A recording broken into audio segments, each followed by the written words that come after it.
So Michelle, after our previous conversation, something really stood out for me, and it made me think of a quote by Einstein. Any darn fool can make something complex. It takes a genius to make something simple. I get on these phone calls almost daily. I talk to leaders across major enterprises, on a weekly basis, and often the conversation is very complex, and in my opinion, gets into frameworks and often into the weeds. So I was thinking about what helped you develop the point of view that you have today. I know you have an interesting background from Xerox in sales and technology. You've been a global leader for L&D, from SAP to Thales International and Wax Inc. That's my question, Michelle. How did you form the point of view that we're going to hear today? Well, I think it's a combination of all the different things in my background. So, learning that starting at my career as a software engineer, developing code, I mean, reading core dumps, getting down to the bits and the bytes, the ones and the zeros, it that breaks it down very simply, right? So you can understand that things are not as complex or as magical as possible as you might imagine, but they are really down to the very simple basics. And I think then that and taking it to being in sales I had a very common sense approach, and it was very much, how do I help this customer solve their business problem? And it was not, how do I sell this product, because that makes me very uncomfortable, but it was more, how do I help them solve this business problem? And I looked at everything almost like a logic problem, like, if you're looking at this and then this and then this, and the programming helped me with that. Of course, I had a natural aptitude towards that.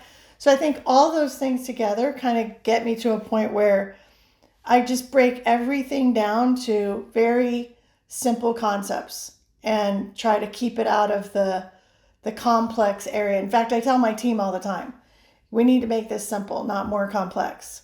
So let's figure out, how can we simplify it? Simplifying the complex. I actually, you made me think. When I talk to our technology folks, and then I think about our sales folks, or even whether it's marketing or learning and development folks that are in the storytelling business, it almost seems like they speak different languages. Well, it is. And I remember back when I was at Xerox in tech support trying to figure out where to go with my career. And I had a gentleman who later became my mentor. I think he was my mentor at the time and I didn't realize it. But he said to me, your skill, your strength is simplifying the complex. So taking something really difficult, really complicated, and putting it in simple terms for other people to understand. So whatever you do in your career, you should focus on that. And that's what I did. Love it. So let's take that approach of simplifying the complex and start at the CEO level. Kind of as you and I discussed, as close to the sun as we can get to begin our conversation. What in your mind are some of the biggest challenges that the CEOs are taking on today? The CEOs. Yeah.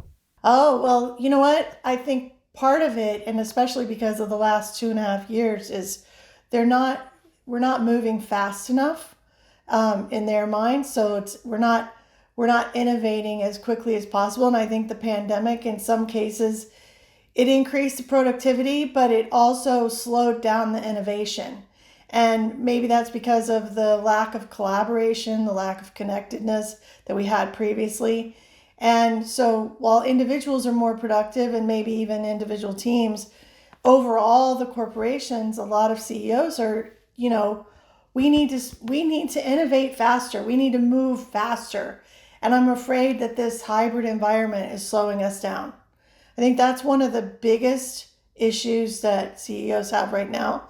But then you add into that the idea that we're in this great, well, they say great resignation, but I don't know if we're still there. But that whole period of time, you're losing people. So you're losing some of those people that are going to help you innovate. So there's a concern around retention and what do we do to keep those top performers.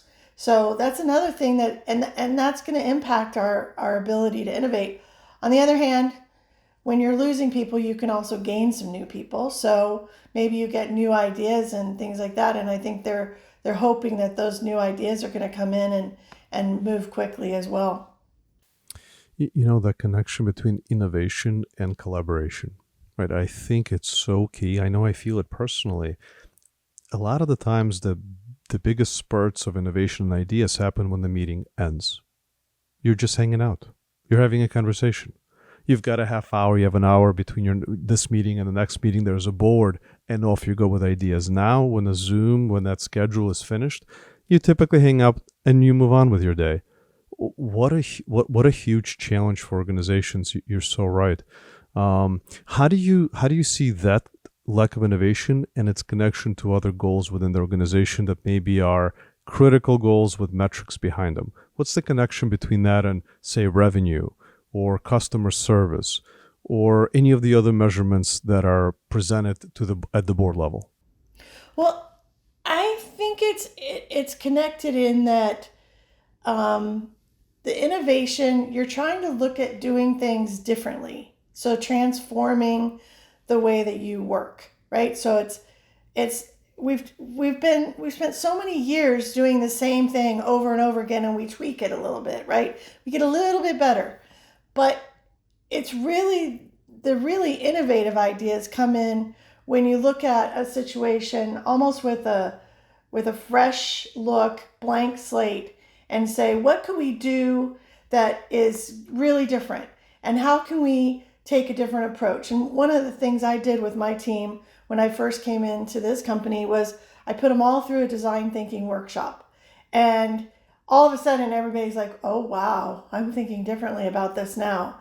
And it's, even though design thinking's been around for a while, some people think it's just for designers. It's not, it's for everybody. It's everyone can use that sort of approach where you're looking empathetically at what is our internal or our external customer wanting?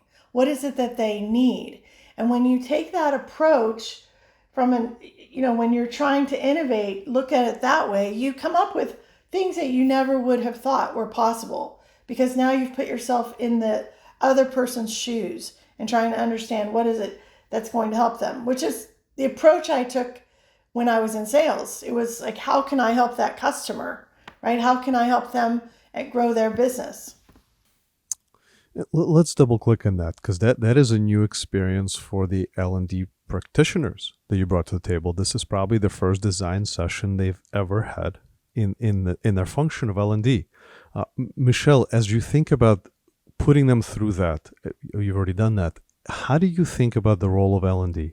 How do you think about it evolving in the current landscape and in the context of innovation as the goal that we started to discuss? So L&D, I've been in the L&D space for off and on for 25 years. And I would say that it has transitioned from, building a training course, right, to teach someone how to do something, how to use a product or, how to write a story or whatever, to now it's really about how do we give people learning opportunities or experiences that help them activate the knowledge that they have. So, and also deepen the knowledge that they have. Sometimes people want to expand into other areas, and what they don't realize probably is that they already had a natural aptitude for that area. And so the L&D world, we're here to try to help them expand that knowledge. And maybe it's through collaboration in learning circles or something like that with other people. I mean, people learn the most from conversation. That is proven. And so how do you open up that conversation? How do you give them more conversations? And in our leadership programs, we have a lot of facilitated discussions. And they're not necessarily facilitated by the expert. They're facilitated by it's shared facilitation. So they have a lot of the conversations. We never know where the conversation is going to go. But people are learning throughout the entire conversation. And they're learning from one another. And they're expanding their thinking. And as you said, like when you leave the meeting, I think, and then some innovation occurs, you said earlier, it's this, what I like in that too also is that people process information differently. And so as a learning and development function, we need to understand that people are going to process it, maybe during the meeting, maybe after the meeting, maybe after the class, maybe a year later, who knows. But we need to give people that opportunity and that space for them to actually explore and to learn and develop and grow over time. And they don't do it from a training class. Processing information differently. It's also processing information differently today than we used to. 3 years ago, 5 years ago, right? Oh my God. Well, and I think it has to do with the amount of information, right? It's just like you're just inundated. I was explaining to someone yesterday about how I have these routines for taking my vitamins every day, remembering that. And I said, I don't think it's that my memory's bad, that I need to have a routine. It's just that there's so much stuff that I can't remember, especially when you're working from home and you're like, where was I when I took, what was I doing that day? What did I, it's just so much going on that we put so much pressure on ourselves to try to remember all this stuff, right? But there's just so much going on. It makes it harder and harder, and that's why going to a training program and trying to remember what is this acronym, what is this? It's like so difficult, and so in my function, I really believe that we have stepped up to a higher level of really trying to help people just kind of like apply what they're learning in a really productive way. So the era of training catalogs, building training catalogs, and you were the one to introduce that concept. I think I'm going to always refer to it as the era of building training catalogs is over. Now the era of activation, the era of conversations, the era of on the job, which will require an entire new set of thinking for L&D. And what really piqued my interest in our discussion is it took us toward the employee value proposition. What is the connection between L&D, the innovation of the goal for the organization, but also the value proposition for the employee? So can you shed some light as how do you see L&D influence the employee value proposition for the organization? Well, I don't know if it's so much as influencing it as it is activating it. So it's almost like you have this employee value proposition. This is the why you want to be here, why you want to be with this firm, right? What you're all about, what we're all about with our employees. But I think the L&D group is really responsible, and not all by themselves, but they're largely responsible for helping activate that. So if your employee value proposition says, we're going to be in, it has something to do with spirited teams and spirited teamwork, something like that. Well, obviously, we need to help people work in teams. Like, what does spirited teamwork look like? What does a good team member look like? What does a good team leader look like? How do teams collaborate? How should they communicate? Kind of help them through all of that. That being said, I'm not suggesting a training class, and I do think that we've moved from the training catalog to we have more organic ways of learning, but also I'd say one of the things we do more of is curating learning. So we find opportunities for people to learn, or we present them with different opportunities. We present information in so many different ways now that I was thinking about it yesterday. My team hardly ever creates training classes. I mean, I don't think we create very much from training classes, but we do create learning experiences. And all of that designed to activate the employee value proposition. If we're not activating the employee value proposition, then shame on us. So I'd like to zoom out and then zoom back in. Let's think about activating value proposition and who owns that. So there's the CEO that helps to develop it, right? This is the value proposition for our organization. Who owns it? And you and I had a fun conversation around that. We brainstormed some possibilities of the future titles. Michelle, which C-level should own the employee value proposition? Well, that's a tricky question.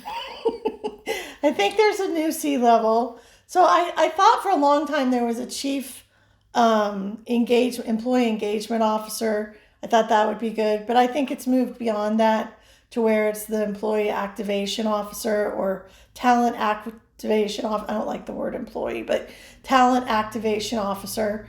So I think it's really, they're the ones who are trying to ensure that what we're doing from an organizational perspective is actually helping the employee move to that next level to where they are literally demonstrating that employee value proposition. They are helping the company with their innovation and moving forward their productivity. It's just it's far beyond where we are today.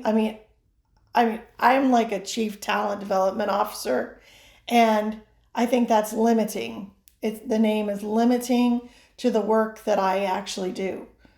Let's dare to dream. Let's go beyond. We're on the future of people initiatives. What could this become? So we've got a future state where we've got a chief activation officer. What does that team look like? So L&D, I would imagine, is part or one of the resources of the chief activation officer. What are the other ones? Well, there's definitely got to be some AI experts in there, some technology experts in there.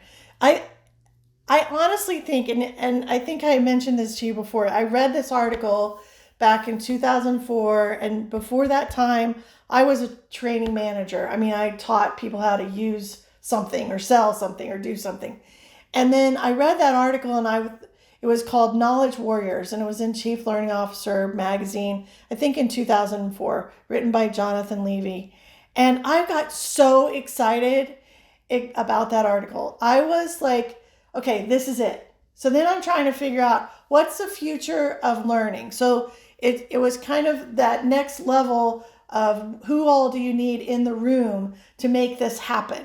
And then the Knowledge Warriors article, it's like you're an employee that comes in, you sit down at your desk, and up opens your desktop, and you have your calendar and your email, and the system knows that you have this meeting with this client, and this happened yesterday in the news, here's this article about it, and by the way, they might be interested in this solution that we sell, here's a little quick video that you might want to watch, and you know what, I noticed that you've never met so-and-so who's also in the meeting, here's a bio on that person.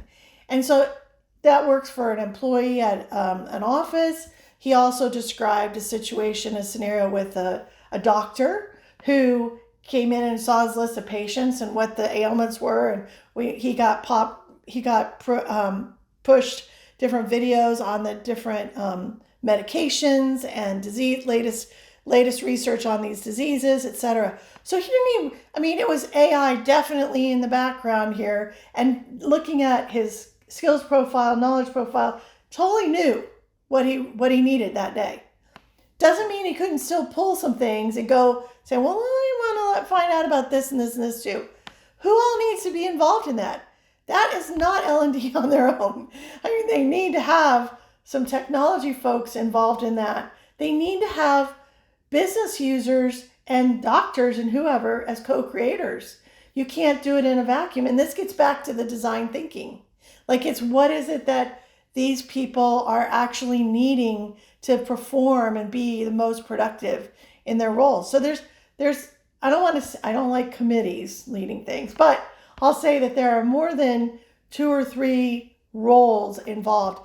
I actually think one of the people involved needs to be really a true expert at design thinking, ideation, and I also think you also need to have somebody that, maybe an IO psychologist or regular psychologist, that is really taps into the empathetic pieces of it and tries to understand what it is going on with these different people at different times. We have anthropologists too that are really great at tapping into how people work. So maybe they're part of that team, but they're not training developers for the large part.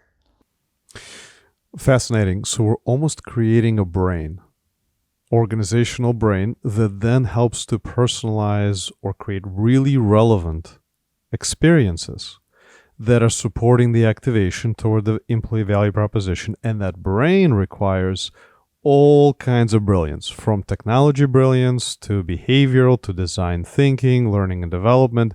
It's the mobilization of this new group, kind of in a way how CMO has an entire group allocated to figuring out what are the right communications, what are the right channels, how do you craft the message, how do you craft the visual so that you can engage the customer. Something similar is now needed on the inside. Would that be an accurate way to describe it?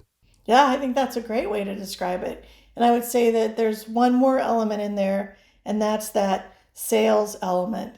And that comes in with really tapping into the value proposition.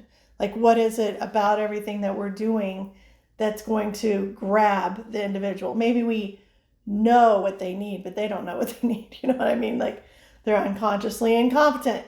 So it's like, how do you pull all of that together so you have a nice, big, rounded package? Hmm. And now, whatever that is that this brain comes up with, would you agree this needs to show up in wherever work gets done? No one is going to log into another platform, download another app. We got to meet them wherever they are. Or I how would, would you? Yeah, go ahead, Michelle. no, I'm sorry. I would absolutely agree with that. We do have to meet them where they are. And it's not, oh gosh, I don't know. I'm trying to imagine. I don't think they're putting on a headset or anything like that. I think I think that it is truly just meeting them where they are, whether they're, mobile, in their office, wherever they are. It's almost omnipresent, if you will. And I'm thinking whether they're working on Microsoft Teams or Yammer or Slack, or they're in whatever employee app experience, email, SMS, just ensure that they don't have to go out of the way to receive the communications. Absolutely. And you know what would be ideal, Adam, is in the future if you didn't have email, SMS, Slack, all these things.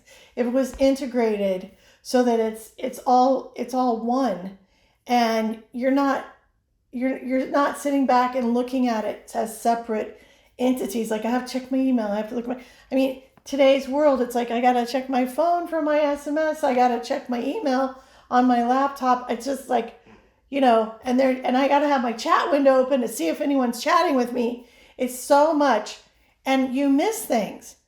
And wouldn't it be great if it was all combined in one view?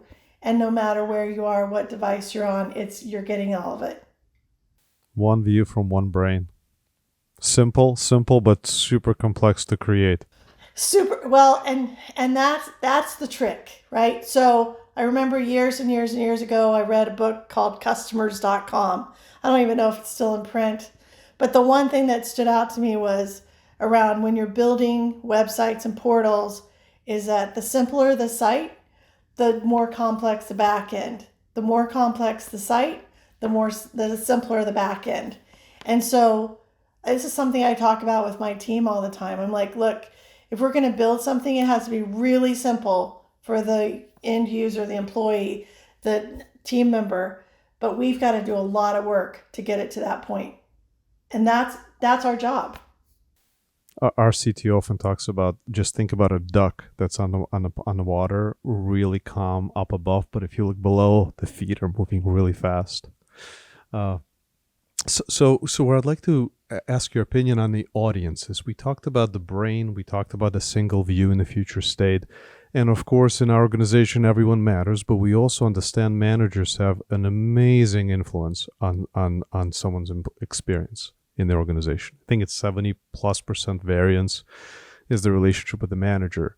So how would you prioritize the manager? Not that they're more important, but they of course have an impact, and their behaviors matter because there is a multiplicative effect of what they do.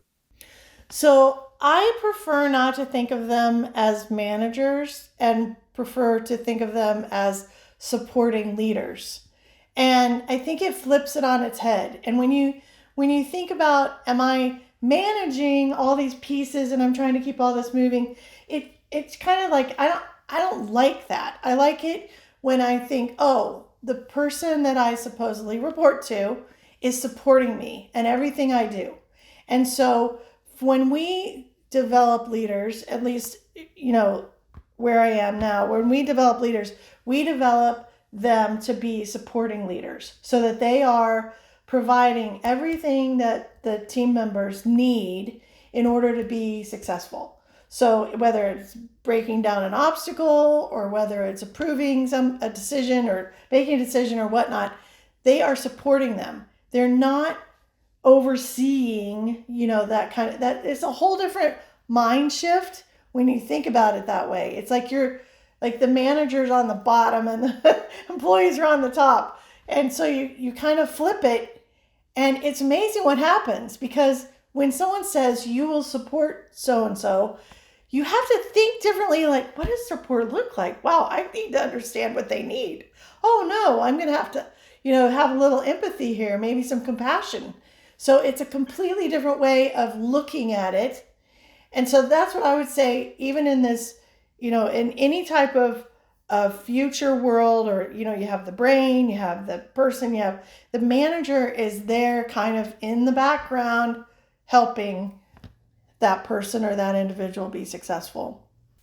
Servant leadership definitely flips it on its head. And that has to be throughout the entire organization. It's got to go all the way up to the C level, otherwise it won't work.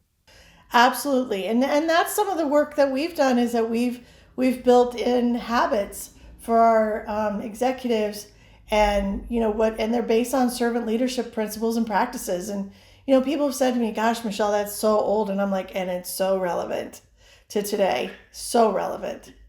Can you think of any examples that you could share, either most impactful or most common? And I often hear common sense is not common action. It's not about doing something revolutionary. It's about doing something really simple, not forgetting to do it, and it makes a difference. Can you share some with the audience? Yeah. So we've this is really simple. Everybody thinks that they know how to do this, but we've doubled down on active listening. So really, I mean, everyone thinks they do it, right? But do you really do it? And so it's really trying to understand what the other person is saying, not necessarily just what they're saying, but what aren't they saying? And looking at and on Zoom, even you can see the body language. You can tell when people are shutting down. You can hear it in the voice if you're really listening. So it's like, yes, the arms crossed, anything that we watch and we listen to things. And I think a lot of leaders tend to think they're listening when actually they're trying to plan their next sentence, but they're not listening. They're trying to figure out, okay, so what this person said, how can I counteract that? And it's not really trying to understand where they're coming from. It's so simple. It comes from, the work that Stephen Covey did with the 7 habits. It's like so simple to really seek to understand, but it's so overlooked. And it's just not done as often as it should be. So we're really doubling down on that, trying to help leaders with their communications with their team members. One of the things I say all the time, err on the side of compassion. Well, that just was unheard of several years ago, or even a couple years ago. But now it's err on the side of compassion. Try to understand compassionately what's going on. Why aren't they performing? Why aren't they delivering? Why aren't they showing up to work? I mean, all these things. Try to have an understanding, and it's amazing when you start taking that view, what you'll see that you didn't see previously. Moving into servant leadership, then guiding your servant leaders how to be servant leaders, because that's an entirely new way of thinking and acting, and erring on the side of compassion. You're right. Some of these things are simple, but back to our original point from the beginning of the conversation, simple is also very complex to do. What does it take to be an active listener? You almost have to be present. You power down all of your own programs that are running, all of your concerns and stresses. You have to be open. There's a lot that goes into a manager, servant leader, my apologies, being an active listener. Do you see some of these challenges? Are your folks open to sharing them? Well, yes. What I focus on, though, what the team and I focus on when we talk with leaders, is one of the best ways to be an active listener is to not only be silent, but ask questions, ask open-ended questions. And, and I find that there's a lot of leaders that are afraid to ask questions because they don't want to appear that they don't know something. But it doesn't hurt to ask a question you already know the answer to. You're trying to understand the other person's perspective more than anything. You're not trying to get the answer to the question and, to match what you think. You're trying to understand where are they coming from. And so we have, leaders that we work with that we're like, okay, you want to be a better listener. You also need to be a better questioner. So start thinking, don't ask the why questions. So, you hear the 5 whys, that has its place. When you ask a why question, people tend to get defensive. So it's more like asking the questions, when, where, how, what. Those types of questions are going to get people to open up, and you're going to get this kind of, fluid conversation. And then you can ask the next question, the next question, the next question. And usually what you find out in this sort of process is that it's a really great tool for handling conflict as well. Like, trying to understand, instead of trying to get someone to understand your viewpoint, try to understand their viewpoint and then figure out where are the commonalities that you have between each of you. Totally makes sense. I was just reflecting a couple moments in the last few days in my life where I think that practice would have been very helpful for me. So, Michelle, we've talked about the behaviors, the activation of behaviors for servant leaders.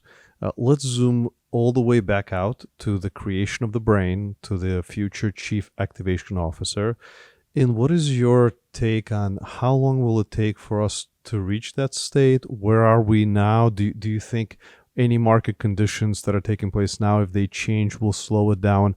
I'm just curious, for those who are listening who agree, is this the time for them to begin working toward that future? Should they wait?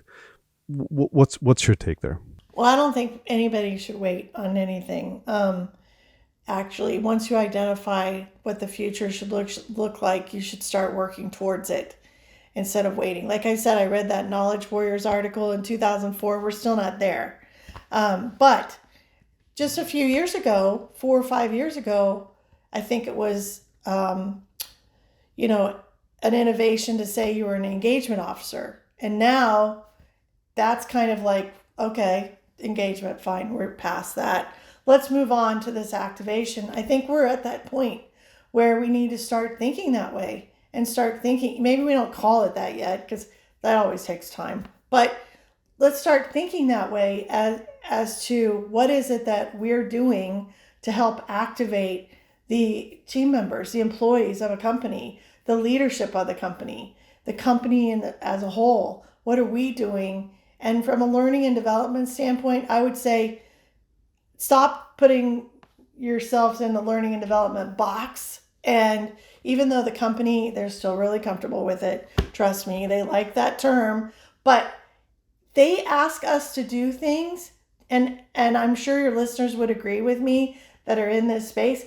They ask you to do things that are way outside of learning and development, but do align with that activation. So I think instead of resisting doing those things, embracing doing those things, and then leaning into all that sort of work that makes us a more prominent player in the corporation. And the pandemic helped us get there, by the way, got us to the table. Everybody needed us. It was all of a sudden urgent that we get people ready to embrace this new way of working. And, then we had the social unrest and then all sorts of things that have come along with it, right? And they saw our value. Let's capitalize on that. Let's now take it the step further and do the things that are needed in order to really become those activation officers. And like I said, it may take a few years before you have that title, but that doesn't mean we can't start doing the work today. It's on the way. It looks like pandemic became the accelerator for L&D to almost snap out of L&D, cliches or L&D old way of thinking into now what's really interesting, where you mentioned is those projects that you get from, I assume, business and operation partners. Lean into those because they're mission critical. And instead of those being projects, maybe that becomes a bigger part of what you do because now you are an active enabler of business goals. Is that right? Absolutely, absolutely, and they're gonna come more and more to this group, to the L&D folks for help in that area, and it's more important than ever that the L&D folks continue to develop themselves, right, so that they can handle these things, like, getting more adept at business acumen, change management, communications, the servant leadership principles, all the things that we've talked about. You have to expand your horizons. It's not a matter of, learning objectives, topics, content. It's much, much, much bigger than that. And I think it's a great place to be. It's a lot more fun. Michelle, as our walk on the beach is coming to an end, yeah, and you just shared a lot of advice, but any last piece of advice for an L&D professional practitioner that's listening in who isn't perhaps a champion within their organization and is not afraid to be a disruptor? What would be the first action item you would suggest for them to do? One thing I tell everybody on my team is to be flexible, resilient, and accountable. And so when you see someone having an issue or hear about a team having, volunteer to help. We're the helpers. We're the ones. So I would say L&D people who are wondering what to do next, I would say look for opportunities to help other people become successful, other groups be successful, other parts of the business achieve their goals. And we have a lot, we provide so much value, so many things that we can offer, and a lot of groups don't even know about it yet. So let's make them aware. Amazing. This has been fabulous. Thank you for joining. Sure, it's my pleasure. All right. Take care, Michelle. You too.